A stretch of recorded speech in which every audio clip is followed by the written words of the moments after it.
사연이 있는 그런 찬양인데 나중에 나누도록 그렇게 하겠습니다. 예, 오늘 설교 제목은 희미한 희망으로 시작되는 변화라는 그런 것입니다. 에스겔서를 우리가 요새 공동체 성경 읽기를 하고 있는데 뭐 아직은 이제 십몇 장 뭐 이렇게 다루니까 좀 지나야 되긴 하지만 에스겔서 전체를 이해하는데 굉장히 도움이 되기 때문에 제가 또 여기서 굉장히 중요한 우리에게 필요한 메시지가 있어서 희미한 희망으로 시작되는 변화라는 그러한 제목을 잡고 설교하겠습니다. 여러분들 혹시 부부 세탁 특공대라는 거 아십니까? 아마 이거 이용하시는 분들도 계실 거예요. 이게 이제 요즘에는 AI 공장에서 하루 3만 벌을 이렇게 척척 뭐 한다 하는 게 얼마 전 이제 신문에 나왔었는데, 이 세탁 특공대는 2015년에 창업을 했는데 대표가 예상욱 남궁진아 부부입니다. 그래서 주요 서비스는 뭐 이제 그런 회원이 53만 명 정도, 서울 전역, 수도권 일부, 또 이제 뭐 부산에도 생기지 않았나 싶어요. 2021년도 기준으로 매출이 한 156억 원 이렇게 됐습니다. 예, 수십만 명이 이용하는 비대면 모바일 세탁 서비스, 세탁 특공대는 남궁진아 예성욱 공동대표의 아주 작은 불편함에서 시작됐습니다. 맞벌이를 하던 남궁진아 대표는 퇴근 후에 세탁소에 갈 시간이 없고, 그래서 왜 세탁물은 내가 직접 가져다 주고 찾아와야 할까? 누가 대신 밤에라도 해줬으면 좋겠다 라는 아주 희미한 생각을 품었습니다. 그러면서 이 두 사람이 같은 직장에서 일하다가 서로 연애해서 결혼했는데 그 회사가 망한 거예요. 그래서 이들이 우리 이런 거 한번 만들자 해가지고 그래서 당시만 해도 모바일 세탁이라는 개념 자체가 생소했고, 그게 사업이 되겠어? 라는 회의적인 시선이 대부분이었습니다. 자본도 경험도 부족한 평범한 직장인이었죠. 하지만 그들은 분명히 우리처럼 불편해하는 사람들이 있을 거야 라는 희미한 희망 하나를 붙잡고 직접 발로 뛰기 시작했습니다. 처음에는 오토바이를 타고 직접 강남 일대에 세탁물을 수거하고 배달하며 서비스를 시작했습니다. 그 작은 희망은 고객들의 입소문을 탔고 결국 수백억 원의 투자를 유치하며 세탁 시장의 판도를 바꾸는 혁신적인 기업으로 성장했습니다. 물론 나중에 조금 어려움도 있었어요. 망하는 거니 뭐 이런 식으로. 그러나 잘 살아남았습니다. 평범한 맞벌이 부부가 품었던 희미한 희망이 수많은 사람들의 일상을 편리하게 바꾼 것입니다. 저는 여러분에게 좀 이제 묻고 싶어요. 지금 이 자리에 혹시 모든 것이 끝났다고, 내 삶과 우리 가정에 남은 것은 잿더미뿐이라고 느끼는 분이 혹시 계십니까? 웃음과 활기를 잃어버린 자녀의 얼굴을 보며, 혹은 내 자신의 마음속에서 더 이상 어떤 감정도 느껴지지 않는 깊은 무력감 속에서 이게 정말 끝인가? 라고 질문하는 분이 계십니까? 만약 그렇다면 오늘 우리는 약 2600년 전 바로 그 절망의 한복판에 서 있었던 한 사람을 만나보려 합니다. 그의 이름은 에스겔입니다. 에스겔은 제사장이었습니다. 그의 삶의 이유는 예루살렘 성전에서 하나님을 섬기는 거였죠. 그러나 그는 지금 어디에 있습니까? 이라크 남부의 낯선 강가, 바벨론의 포로 수용소입니다. 그의 나라는 멸망했고 거룩한 성전은 파괴되었고 백성들은 포로로 끌려왔습니다. 에스겔과 유대인들에게 이것은 단순한 군사적 패배가 아니었습니다. 하나님이 우리를 버리셨다는 영적인 사망 선고, 즉 완벽한 멸망이자 끝이었습니다.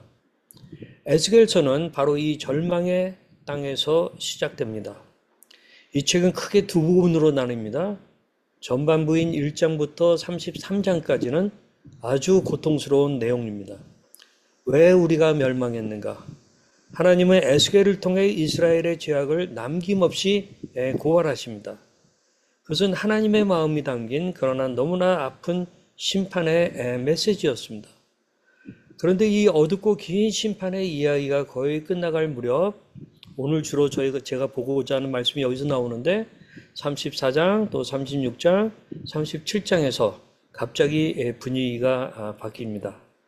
모든 것이 끝났다고 선언하시던 하나님께서 가장 깊은 절망의 순간에 도저히 믿을 수 없는 미래와 희망을 말씀하기 시작하십니다. 오늘 우리가 함께 읽을 이 말씀들은 바로 그 거대한 반전의 서곡입니다. 우선 첫 번째, 절망 속에서 들려온 희미한 약속에 대한 말씀을 보시겠습니다. 한번 상상해 보십시오. 여러분이 바벨론 포로입니다. 모든 것을 잃은 채 앉아 있는데 선지자 에스겔이 와서 이렇게 말합니다. 첫째, 하나님이 흩어진 우리를 다시 찾으실 것이라고 합니다. 잃어버린 양을 내가 찾으며 쫓기는 양을 내가 돌아오게 하며 상한 양을 내가 싸매주며 병든 양을 내가 강하게 할 것이다. 에스겔서 34장에 나오는 말씀이에요. 이런 말씀을 이제 한다고 한번 생각해 보세요. 이 말을 들었을 때 어떤 마음이 드셨을까요? 지금 내 모습이 바로 상하고 병든 양인데 하고 아마 느끼실지 모르겠어요. 하나님이 정말 나를 찾아오신다고? 이것은 너무나 아득하고 희미한 약속이었을 것입니다. 둘째, 하나님이 죽은 우리를 살리실 것이라고 합니다. 내 백성들아, 내가 너희 무덤을 열고 너희로 거기에서 나오게 하고 이스라엘 땅으로 들어가게 하리라. 에스겔서 37장에 나오는 말씀이죠. 포로 수용소는 살아있는 무덤이었습니다. 우리가 이 무덤에서 나간다고? 죽은 나라가 다시 살아난다고? 이것은 현실성이 없는 그러나 마음 한구석을 울리는 희미한 희망이었을 것입니다. 그리고 오늘 우리가 가장 깊이 묵상할 세 번째 약속에 대한 것입니다. 하나님께서 우리의 가장 근본적인 문제, 바로 우리 자신을 바꾸시겠다고 약속하십니다. 36장에 또 새 마음을 너희에게 주고 너희 안에 새 영을 넣어주며 너희 몸에서 돌 같은 마음을 제거하고 살처럼 부드러운 마음을 줄 것이다 라는 그러한 약속의 말씀을 주시는 거죠. 이것이 왜 가장 충격적인 약속입니까? 이스라엘 백성들은 자신들이 왜 망했는지 압니다. 바로 자신들의 이게 하나님을 향하여서나 이웃을 향하여서나 또는 심지어 자기 자신을 향하여서도 돌 같은 마음 때문이었습니다. 하나님께 끊임없이 반역하고 우상을 사랑하고 이웃을 아프게 했던 그 완고한 마음, 그 돌 같은 마음 때문이었습니다. 이것이 문제의 근원이었습니다. 조울과 우울의 고통을 겪는 분들이 누구보다도 잘 아실 것입니다. 진짜 전쟁터는 환경이 아니라 내 마음이라는 것을요. 감정의 롤러코스터에 속수무책으로 당하는 나, 아무것도 느끼지 못할 만큼 차갑게 식어버린 나의 마음, 가족들도 마찬가지입니다. 자녀를 향한 사랑이 때로는 원망으로, 기도가 무력감으로 변해버린 돌처럼 굳은 마음, 아마 잘 아실 겁니다. 그런데 하나님께서 바로 그 마음을 수술하시겠다고 하시는 겁니다. 돌을 도려내고 살처럼 부드럽고 따뜻한 마음을 주시겠다고 합니다. 이 약속을 들었을 때 믿음의 사람들은 어떻게 반응했을까요? 아마 환호성을 지르지 못했을 것입니다. 다만 절망 속에서 중얼거렸을 겁니다. 정말? 그런 일이 가능할까? 이 돌덩이 같은 내 마음이 정말 바뀔 수 있을까? 이것이 바로 희미한 희망입니다. 두 번째로는 이 희미한 희망이 만들어낸 다른 삶에 대해서 잠깐 보겠습니다. 여러분, 믿음이라는 게 무엇입니까? 믿음은 모든 것이 확실하고 분명할 때 필요한 것이 아닙니다. 믿음은 바로 이 희미한 희망의 빛을 붙잡는 것입니다. 그렇다면 이 희미한 희망의 약속을 붙잡은 사람들의 삶은 그렇지 않은 사람들과 무엇이 달랐을까요? 포로 생활의 고통은 똑같았습니다. 그러나 그들의 일상은 달랐습니다. 희망이 없는 사람들은 둘 중 하나를 택했습니다. 바벨론의 문화에 완전히 동화되어 자신의 정체성을 잊어버리거나 혹은 절망에 함몰되어 모든 것을 포기해버리는 것이었죠. 그러나 희미한 희망을 붙잡은 사람들은 제3의 길을 걸었습니다. 그들은 예레미야 선지자가 전한 하나님의 말씀을 따라 살았습니다. 지금 우리가 에스겔서를 보지만 또 같은 시대를 예언했던 예레미야 선지자의 말, 29장 7절부터 11절, 우리 너무 잘 아는 말씀이죠. 너희는 내가 사로잡혀 가게 한 그 성읍 바벨론의 평안을 구하고 그를 위하여 여호와께 기도하라. 너희를 향한 나의 생각을 내가 아나니 평안이요 재앙이 아니니라. 너희에게 미래와 희망을 주는 것이니라. 라는 그러한 말씀을 주셨어요. 이게 무슨 뜻입니까? 그들은 무덤 같은 바벨론에서 집을 짓고 텃밭을 일구고 자녀를 낳았습니다. 고통스러운 현실을 부정하거나 도피하지 않았습니다. 오히려 그 현실 속으로 깊이 들어가 일상을 살아냈습니다. 어떻게 그것이 가능했을까요? 이곳이 끝이 아니라는 희미한 희망 때문입니다. 언젠가 하나님이 우리를 이 무덤에서 꺼내실 것을 믿었기에 오늘의 고통 속에서도 내일의 소망을 준비할 수 있었습니다. 돌 같은 마음이 변할 것을 믿었기에 지금의 실패에도 불구하고 말씀을 가르치고 기도하기를 멈추지 않았습니다. 자, 우리가 세 번째 봐야 될 말씀은 주제는 희미한 희망의 실체이신 예수 그리스도에 대한 것입니다. 사랑하는 성도 여러분, 오늘 이 자리에 지친 엄마, 무기력한 아빠, 또 고장난 나로 앉아 계실지 모르겠습니다. 에스겔 시대의 약속들이 너무 멀고 희미하게만 느껴지실 수 있습니다. 복음은 무엇인가요?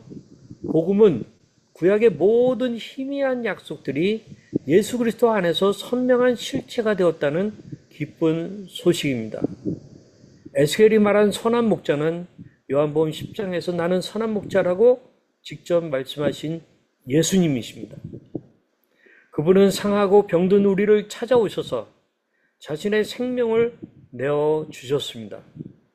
에스겔이 말한 무덤을 여는 기적은 십자가에서 죽으시고 무덤에서 부활하신 예수님을 통해 성취되었습니다.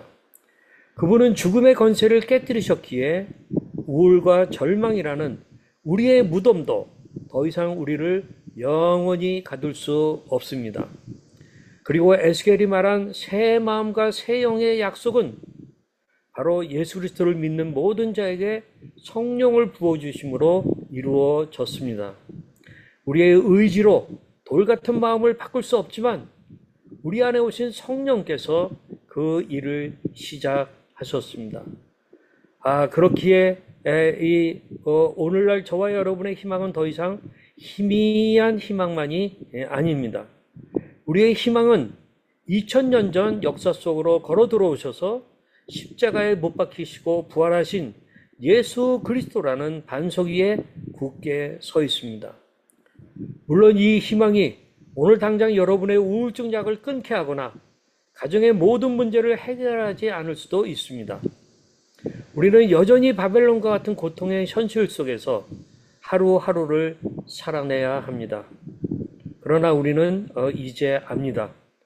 이 절망이 끝이 아니라는 것을, 내 마음의 이 지독한 돌덩이를 주님께서 만지고 계시다는 것을, 이 무덤 같은 시간 저 너머에 주님께서 예비하신 부활의 아침이 있다는 것을 말입니다. 그 선명한 희망의 실체이신 예수 그리스도를 붙잡고 오늘이라는 고통스러운 현실 속으로 담대히 걸어 들어가십시오. 그곳에서 기도하고 사랑하고 버텨내십시오. 희미한 희망으로 시작된 변화는 예수 그리스도 안에서 반드시 우리의 온전한 회복으로 완성될 것입니다. 여러분, 제가 어저께 아까 패밀리 파워 정보 58회 가졌다고 그랬죠. 우리 3명의 엄마들의 하소연과 필살기 엄사토 이제 그런 것들을 하면서 한 분에게 한 5분에서 한 10분 사이에 그런 나눔의 시간을 갖게 했고, 그리고 같이 Q&A 하고 또 같이 이런저런 대화를 하는데 너무나도 좋았다고 그랬어요. 어제 오전에 있었던 패밀리 파워 정보에서는 이 3분의 어머니가 각자의 깊은 이야기를 나눴습니다.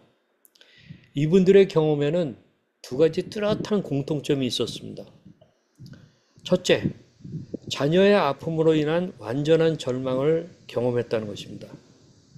3분 모두 자녀가 조울증이나 우울증을 겪게 되면서 삶이 송두리째 흔들리는 거대한 트라우마를 겪었습니다. 이는 단순히 힘든 시기를 넘어 모든 것이 무너져 내리는 듯한 극심한 절망감이었습니다. 둘째, 그럼에도 불구하고 이분들이 공통적으로 희미한 희망을 품고 있다는 것입니다. 절망의 가장 깊은 곳을 통과한 지금 3분은 모두 회복의 길을 걷고 있습니다. 미래가 완벽하게 보장되거나 모든 문제가 해결된 것은 아니지만 나아질 수 있을 거야. 분명 의미가 있을 거야. 라는 작지만 소중한 희미한 희망을 붙잡고 하루하루를 살아가고 있다는 점입니다. 결론적으로 어제 모임은 가장 극심한 절망의 터널을 지나온 사람들이 어떻게 희미한 희망의 불씨 하나로 다시 일어서고 있는가를 생생하게 보여준 시간이었습니다. 저는 지금 이 시간에 여러분들도 절망 속에 있지만 우리가 아둘람이나 조은의 마음역에서 희망을 얘기하니까 그것에 대해서 그런 것이 있나 보다 라고 어렴풋이 느끼면서 어떻게 보면 아주 무거운 몸을 이끌고 그 앞에 서셨는지 모르겠어요. 그래도 여러분들에게 희미한 희망이 있기 때문에 이 자리에 나오신 것이라고 생각합니다. 제가 아까 MPBC니 MCC니 EBS 같은 그런 어떤 방송국이 정신건강 방송국이니 EBS 하나가 돌아가려면 연 예산이 2,800억 원이 들어요.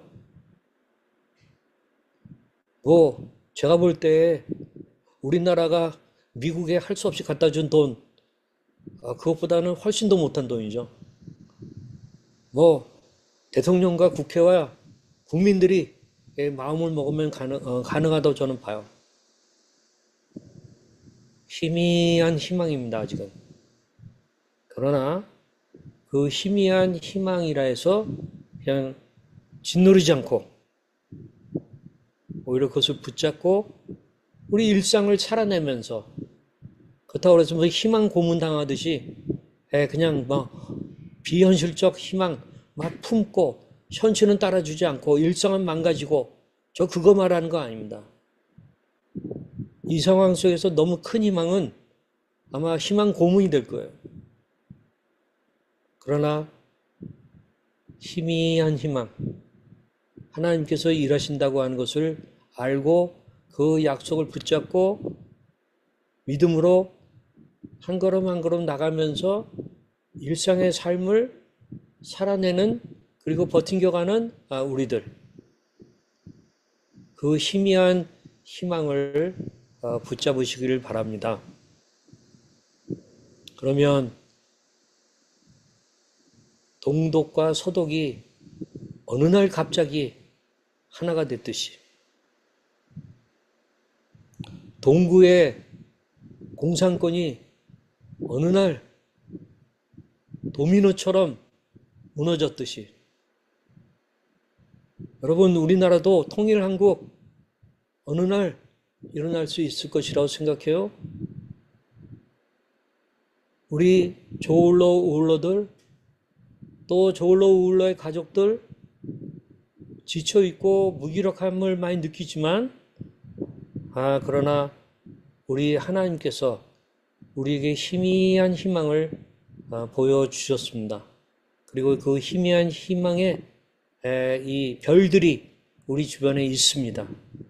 우리가 그들을 보고 함께 한 걸음 한 걸음 나갈 수 있기를 바라요. 우리 이 시간에 같이 기도하겠습니다. 우리 당사자를 위한 기도입니다. 하나님, 제 마음이 돌처럼 굳어 아무것도 느껴지지 않을 때가 많습니다. 제 삶이 소망 없는 무덤 같다고 느낍니다. 하지만 오늘 주신 말씀처럼 이 절망 속에서도 희미한 희망을 놓지 않게 하소서. 제 안에서 새 마음과 새 영을 창조하시는 성령님의 역사를 믿음으로 바라보게 하시고, 선한 목자이신 예수님께서 상처 입은 저를 친히 싸매고 돌보고 계심을 신뢰하며 오늘의 고통을 견뎌낼 힘을 주옵소서. 네, 우리 같이 이 시간에 한마음 목소리로 당사자를 생각하면서 기도하도록 하겠습니다. 당사자의 관점에서 우리 같이 기도하겠습니다. 기도합니다. 예, 저는 이 당사자의 관점에서의 이 기도 제목을 갖고 제가 하나님 제 마음이라고 할 때 제 마음에다가 우리 조, 또 우리 그레이, 우리 고하영과 고하림의 이름을 놓고 기도해요. 하나님, 고하영 마음이 돌처럼 굳어 아무것도 느껴지지 않을 때가 많습니다. 예, 제가 사실 우리 조하고 어떤 때 좀 대화하다 보면은 마음속 깊은 곳에 어떤 절망이 있어가지고 돌처럼 굳어 있는 그런 걸 느낄 때가 많고요. 그레이 같은 경우에는 더더욱 그렇고요. 그래서 그러나 이제 주변에 뭐 아내도 있고 뭐 등등 또 부모도 있고 또 지켜보는 사람도 있고 그러니까 이제 좀 마음을 피고 또 녹이고 일할 때도 있어요. 우리 조 보면은 제가 그런 것들도 많이 느껴요. 그러나 근본적으로 그 안에 들어가면은 정말 돌처럼 굳어져 있는 그런 것들이 꽤 느껴져요. 그래서 당사자의 관점에서 그렇게 기도하는데, 여러분들도 한번 이 시간에 다시 한번 이 기도 제목을 그냥 흘려버리지 마시고 한번 자기 자신의 이름을 넣든지 또는 자녀의 이름을 넣든지 그 소중한 그 사람의 이름을 넣고 한 번 더 기도하겠습니다. 한번 읽어가면서 기도하셔도 좋겠습니다. 기도하겠습니다. 아멘. 예, 가족의 관점에서 또 우리가 기도합니다.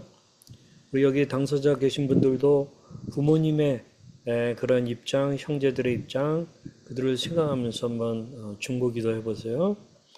사랑하는 자녀의 고통을 지켜보며 함께 무너졌던 저희를 불쌍히 여겨 주소서.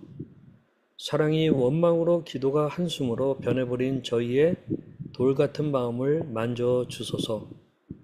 희미한 희망의 실체이신 예수 그리스도를 바라보며 이 고난의 시간이 끝이 아님을 믿게 하소서.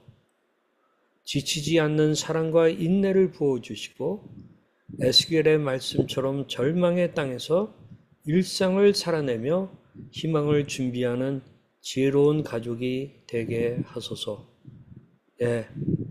저는 지금 이걸 읽어가면서 제 아내 이름 김정희를 함께 무너졌던 김정희를 불쌍히 여겨 주소서.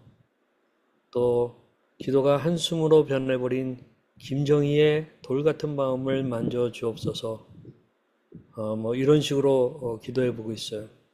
자, 여러분들 한번 이걸 가지고 이렇게 하든지 아니면 자기 스타일로 또 기도하시든지 잠깐 기도하는 시간 갖겠습니다. 아버지 하나님, 우리들에게 예수 그리스도 안에서 새 영을 부어주시마 하셨던 그 희미한 약속이 오랜 역사가 지나가서 실제 오순절 그 성령 강림의 그 다락방에서 일어난 것을 알고 있고, 우리는 그 이후에 성령의 시대를 살며 예수 그리스도를 믿음으로 그 일이 우리 가운데 임한 것을 믿습니다.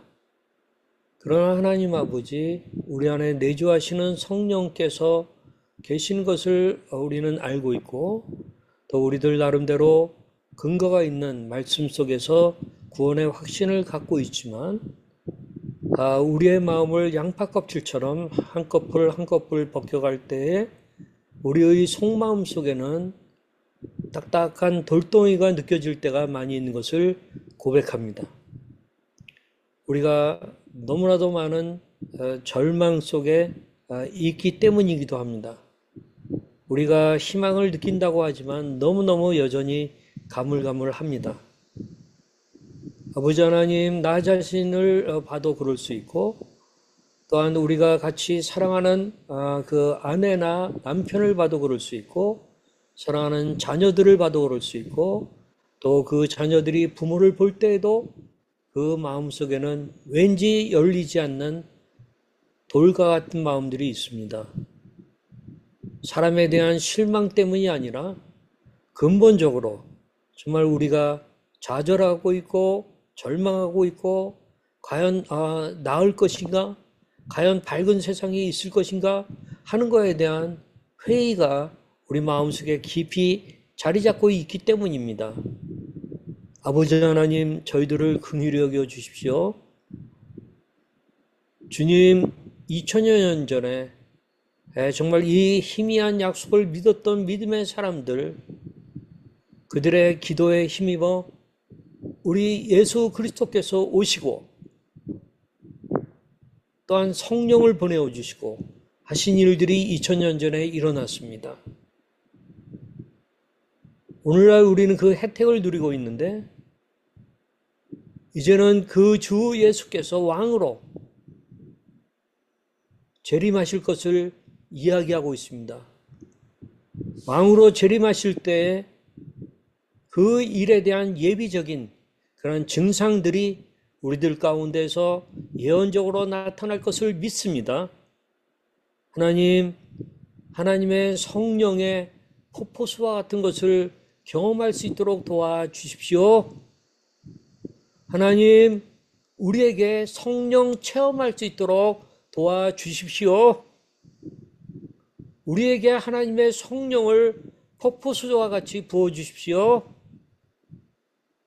그래야 우리가 희미한 희망을 붙잡았지만 실체가 있는 그런 희망을 느끼게 하여 주시고, 하나님, 하나님의 성령으로 우리가 힘을 얻어 다시 한번 우리의 조울증, 우울증 이겨나가게 하시고 버틴겨 나가게 하시고, 우리의 자녀들을, 우리의 배우자들을 서로 격려하며 나가는 일들이 가능해질 수 있도록 도와주시고, 또 하나님, 정말 그러한 이 고통이 이 가족들의 어떤 정신질환적인 것까지 일으킨다는 사실을 어저께 우리는 나누었습니다.